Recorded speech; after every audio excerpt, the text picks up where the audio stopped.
Yeah. What's up, guys? Welcome back and/or welcome.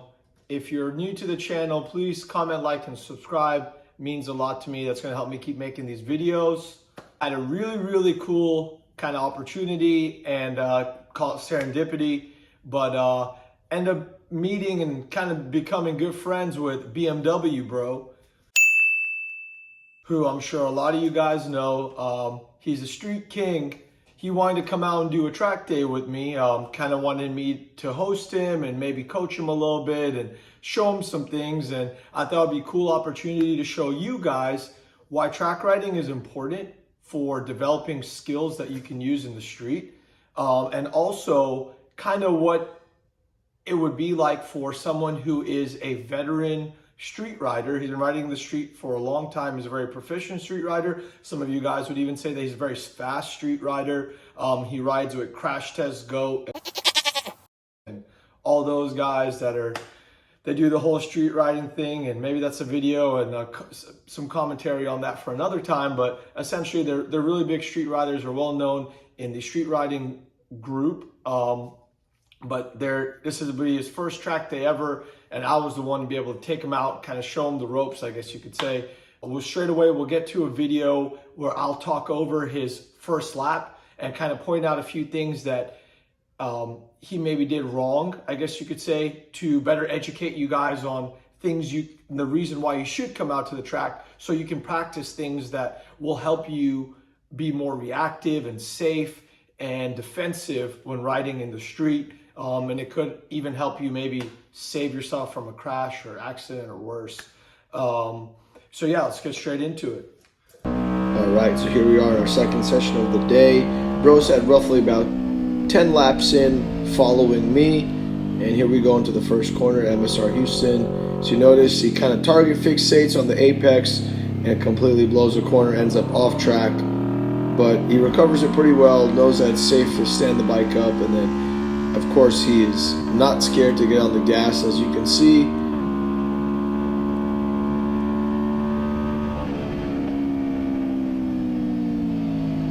Here we come up, coming over the launch. Pretty tidy through there. It takes actually the small bike line, but that's okay. And this right here is pretty good, nice and smooth. You got a flash of brakes. And just so you guys know, he has LED rear brake light, so if you see flashing, that's not the actual brakes. When you see a solid brake light, as I almost rear-ended him there, that's when he's actually on the brakes, and he goes over the curbs there. You don't want to do that. So as you can see, the lines and the vision of where you're looking and where you want to go are a little bit off, but overall pretty good. I told Bro to kind of take it easy in the straights, just so you can set yourself up for the corner. As you can see, he kind of sets himself up a little bit late and kind of sets up mid turn in. And kind of the same thing here. We get like a shimmy and a shake, and we get some brake and off the brakes and maybe some more brake. And that's not what we want to do. We want to be consistent with our inputs on the motorcycle, just so we don't upset the bike in any way. So again, we are kind of chilling on the straight, and this is actually pretty good here. Comes into this left-hander, not bad, pretty tidy. Pushes out a little bit further than you would like, maybe. Over that little bump there, flip it right, and back across the line here. And of course, he is not scared to get on the gas, which is really common with street riders. And as we continue to turn laps, kind of the similar thing of, you see how flash of brakes there and then another flash of brakes.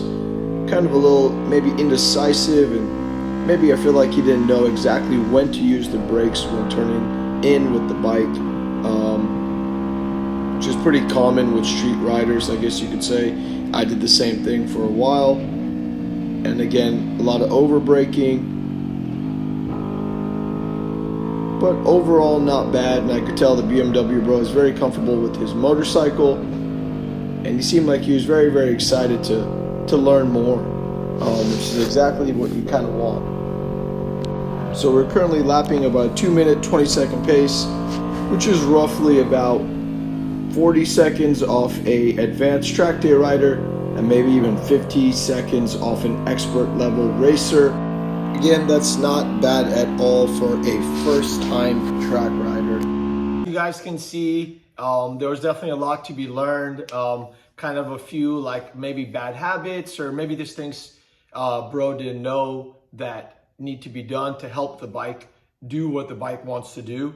What's interesting is that I remember when we first pitted in, so we had actually gone out for a very first morning session, and we just used it as a track learning day. And after pitting in from that, I could tell bro was just excited. I mean, as anyone would be after being on track for the first time, our first track day. I don't think that he really even knew that he was doing what he was doing possibly wrong, or maybe operating in a dangerous way. So I was really happy to kind of talk to him about it. And then once I started to show him footage so he could actually see what he was doing rather than see it first person from a GoPro he was wearing, he was kind of being chased by me. He was impressed and also surprised by how a $5,000 Ninja 400 could keep up with his BMW S1000, or actually kind of leave his BMW S1000.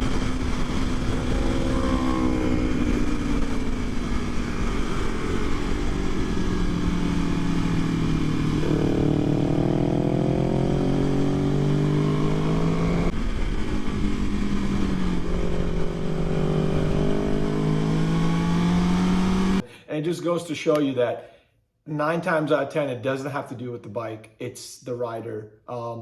And you know, and anyone who seriously rides a motorcycle will tell you that the rider is more important than the bike. It is interesting to see how machines on track all of a sudden become equalized. I truly believe that when you ride in the street, you tend to just mainly use the gas, right? We're using a lot of gas where if you're a good rider, you're kind of looking far ahead. You never really have to do any hard braking. And if you need to do hard braking, you usually end up getting into a fight or flight or kind of like shock. That's why riding on the track is really good, because you do that repetitively and rehearsed. So whenever you do it reactively, it works out much better, because you've already have this. It's the same as if you go to the gym and you exercise and if you're a football player and you do a bunch of push-ups, when you go and you play football during the game, when you're trying to push someone away, it's a reactive exercise or reactive motion, but you do it much better because you've done it rehearsed so many times. It's essentially the same thing as at the track. So that's why I think track riding would just make you a better rider, regardless of if you're in the street or if you're on the track. But now I want to go ahead and jump to Bro's final session of the day, and you guys can clearly see it's amazing. It's amazing. He was like a sponge. He listened to everything I said. He really tried to implement what I was telling him to the best of his abilities. And I think he started to have a lot of fun and realized how much fun it is to try to carry corner speed. Because you can see even in the first session, he was good at hammering the gas. Like, he was ready to hammer the gas, but then you would see him coast a lot. You see a lot of coasting and a lot of dead time, which is kind of like we talked about while watching the video. But I want you guys to go ahead and stay tuned for this next bit, because you guys really enjoy this. I'll show you how much better he got throughout the day, and you can see how his habits in the same corners that he was messing up were clean, and he was flowing. So I think that at the end of the day, BMWBRO is a real good rider. Just like anyone, we all need practice. We all need to hone our skills. Anything we do, it could be turning a screwdriver, or it could be playing the piano. Same thing. It's always good to hone your skills no matter what. So yeah, let's get straight to it here, guys. So here we go, back on the front straight. I hopped on the Gixxer 750 race bike because bro had paced up quite a bit. And man, the Insta360 looks real good. You can see the difference from first session to last session on this first corner. Really good line through there. And he's using the gas to kind of help the bike stand up and get out of the corner, which is really good. That line, again, very clean. We kind of talked about this line, so he stays nice and tidy on the inside. I tried my best to stay on the race line, but I was trying to film him. And that's really clean through there. Nice and smooth on the brakes. Very tidy here on keyhole, dragging knee. And flips it over left. It's very good. keeps it to the outside of the track for this right, and then flips it back left. Actually gets a little hard on the gas and gets a little bit of a high side moment, but man, he rides it out very well, very confident. The BMW electronics coming in to save BMW, bro, there. Gotta love that bike. And that's very good through there. Stays on the gas, a little bit of early braking, but nice and smooth. Really smooth, and a nice deep trail brake into that very tight right-hander, low speed. And back on the gas. This is very, very good here.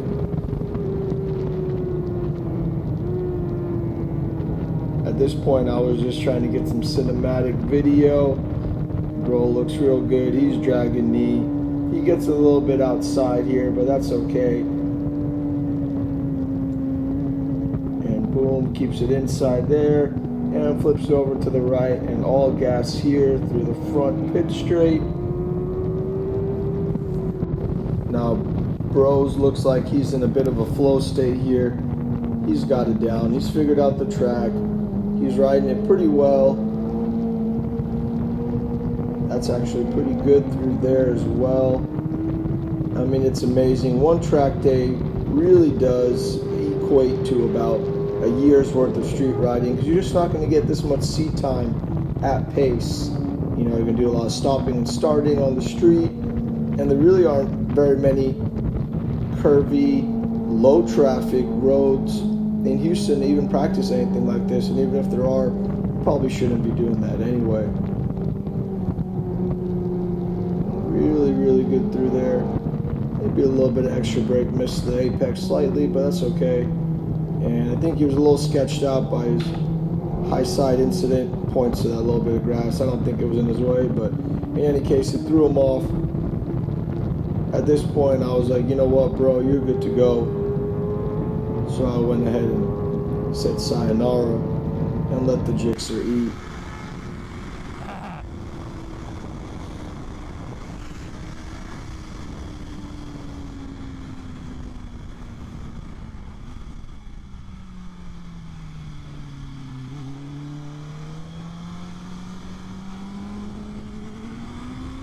Seriously see how much better Bro got at manipulating his bike and got in tune with his own bike. And that's kind of what it boils down to, is like you understanding your bike better and then dialing the bike in to work better for you. At the end of the day, it's a machine. It's just going to do what you tell it to do. It's going to respond to the inputs that you're giving it. I'm a big advocate for track riding, whether it be to increase your skills for street riding or maybe to transition completely over to the track if you actually like racing your motorcycle or riding your motorcycle to the best of your ability in a safe environment. The only way to do that is on the track. What Bro did, and he just kind of came as a sponge, and he really soaked up everything that I could tell him. I'm more than happy to share whatever I can share to help him or help anybody kind of make themselves even 1% better. Again, like I said from my first episode, my first video on this channel, that if I can help one person get 1% better, then I'm happy with that. So yeah, guys, if you like the video, please comment, like, and subscribe. It really means a lot to me. And I'll go ahead and leave you guys with a hot lap for me on the Gixxer.